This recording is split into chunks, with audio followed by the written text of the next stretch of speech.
दोस्तों, मेरे एक फ्रेंड ने मुझे कॉल की और कहा कि यार मेरा सोलर सिस्टम जो मेरे घर पर इंस्टॉल है उसकी एफिशिएंसी जो है वो बहुत ज़्यादा ड्रॉप हो चुकी है। तकरीबन उसकी एफिशिएंसी 30 से 40% रह गई है। बिजली बहुत कम बना रहा है, यूनिट बहुत कम प्रोड्यूस कर रहा है। तो यार ज़रा आके चेक तो करना कि मेरे सोलर सिस्टम में क्या मसला है। जब मैं उसके घर गया और मैंने देखा तो उसका इन्वर्टर सही काम कर रहा था, सारा सोलर सिस्टम बिल्कुल ठीक था।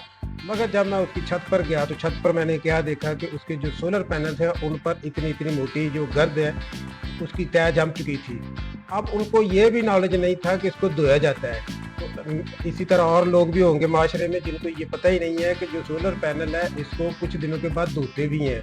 तो ये वीडियो आप लोगों के लिए है कि इसमें मैं बताने लगा हूँ कि कितने दिनों के बाद सोलर पैनल को धोया जाए, किस चीज़ से धोया जाए, कौन सा ब्रश इस्तेमाल किया जाए और कौन से प्रिवेंटिव मेजर जो हैं वो लिए जाएँ ताकि आपको इससे कोई नुकसान ना हो, कोई करंट वगैरह भी आपको ना पड़े।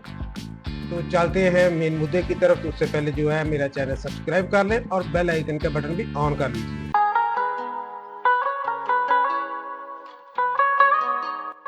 जी तो दोस्तों, जब मैं उस दोस्त की छत पे चढ़ा तो ये आपके सामने है कि आप देखें कि सोलर पैनल पर कितनी मोटी गर्द जो है वो जमी हुई थी।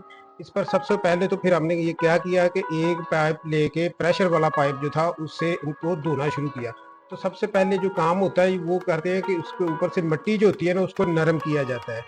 जब मिट्टी सारी नरम हो जाएगी एक दफ़ा इसको ऐसे ही पाइप से धो देना है अच्छे तरीके से। और उसके बाद फिर एक चीज़ आती है वो मैं आपको बता देता हूँ। आपने ना तो इस पर साबुन इस्तेमाल करना है, ना कोई घर वाला कोई शैम्पू इस्तेमाल करना है और ना ही कोई और केमिकल लगाना है और कपड़ा बिल्कुल इस्तेमाल नहीं करना। अच्छा, धोने कितने दिनों के बाद चाहिए? तो इसको तकरीबन कम अज़ कम जो है ना 20 दिनों के बाद आपको चाहिए कि आप अपने सोलर पैनल को धो लें। अगर आपका इलाका बहुत ज़्यादा डस्टी एरिया में आपका घर है तो फिर आप 15 दिन के बाद इसको धो लिया करें। अगर डस्टी एरिया नहीं है, इतना साफ़ सुथरा माहौल है, तो फिर 20-25 दिन के बाद आपको इसको धोना चाहिए। अच्छा, ये देखें इस पर जो है केमिकल लगा लिया है।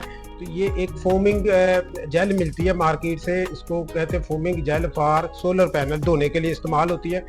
इसके ऊपर लगा देना, इसकी झाग बनने देनी है। फिर इसके बाद जो ब्रश होता है वो ब्रश आपने लेना जिसके नीचे फोम लगा होता है।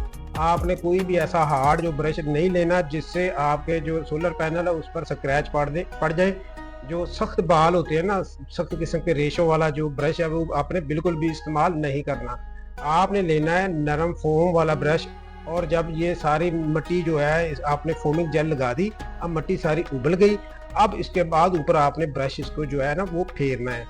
एंड पर मैं आपको ये भी बताऊंगा कि करंट से कैसे बचना है। इससे आपको करंट भी लग सकता है और लोगों को करंट लगा भी है, लोग इससे जले भी हैं। तो वो भी मैं वीडियो के एंड पर आपको बताता हूँ।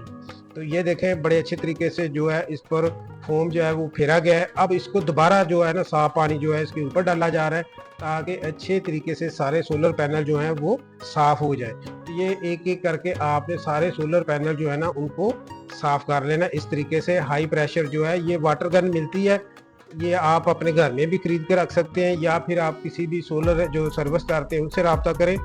तो वो भी आपने मद्देनज़र रखना है कि वो वाटर गन साथ लेके आ रहे हैं और कौन सा मटेरियल इस्तेमाल कर रहे हैं। आप ये वीडियो देखेंगे तो आपको पता चल जाएगा कि इनको धोना कैसे है। तो बेहतर तो ये होगा कि खुद आप अपने हाथों से अपने सोलर पैनल जो है इनको धोया करें। ये देखें सारी मिट्टी उतर गई और ये शीशे की तरह शफाफ सोलर पैनल हो गए।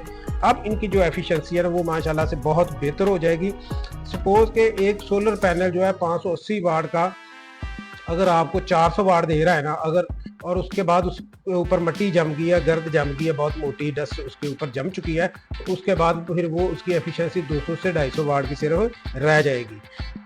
तो अब वीडियो के एंड पर मैं आप लोगों को ये बता दूं कि इससे करंट भी पड़ सकता है। तो आपने करना क्या है कि इसका टाइम जो है ना धोने का, या तो सुबह सुबह धोएं अभी जब सूरज निकलने वाला है तब धो लें, या फिर शाम के वक्त जब सूरज जो है वो गुरूब हो रहा है तब आप इसको धो सकते हैं। मगर धोने से पहले आपने नीचे जाना है जहाँ पर आपका इन्वर्टर लगा हुआ है और डीबी बॉक्स लगा हुआ है, वहाँ पर आपके ब्रेकर लगे होंगे।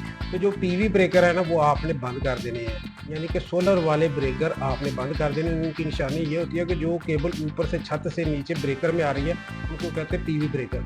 वो सारे पीवी ब्रेकर आपने ऑफ करके फिर आपने जाके उस पर पानी डालना है और उसको हाथ लगाना है। बिल्कुल भी जब धूप निकली हो, सूरज सवा नेज़े पे हो तो तब आपने उसको नहीं धोना। तो ये आपने मेजर जरूर लेने हैं क्योंकि इससे करंट पड़ सकता है। आमतौर पर लोग समझते हैं कि सोलर पैनल 12 वाट का होता है तो इससे क्या करंट पड़ेगा।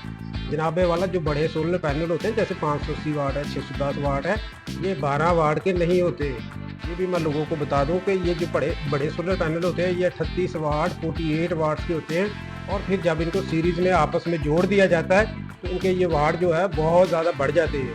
तो इन डीसी जो करंट होता है ना, जब इतने वाट में आ जाए तो तब अगर आप उसको आपके हाथ को लग जाए या आपकी किसी और बॉडी पर वो टच करेगा इतने ज़्यादा वाट, तो आप शदीद आप उससे नुकसान उठा सकते हैं, आपका वो बॉडी पार्ट जल भी सकता है। तो दोस्तों, उम्मीद करता हूँ कि आप लोगों को ये मेरी वीडियो पसंद आई होगी। मेरा चैनल सब्सक्राइब जरूर कर लीजिएगा।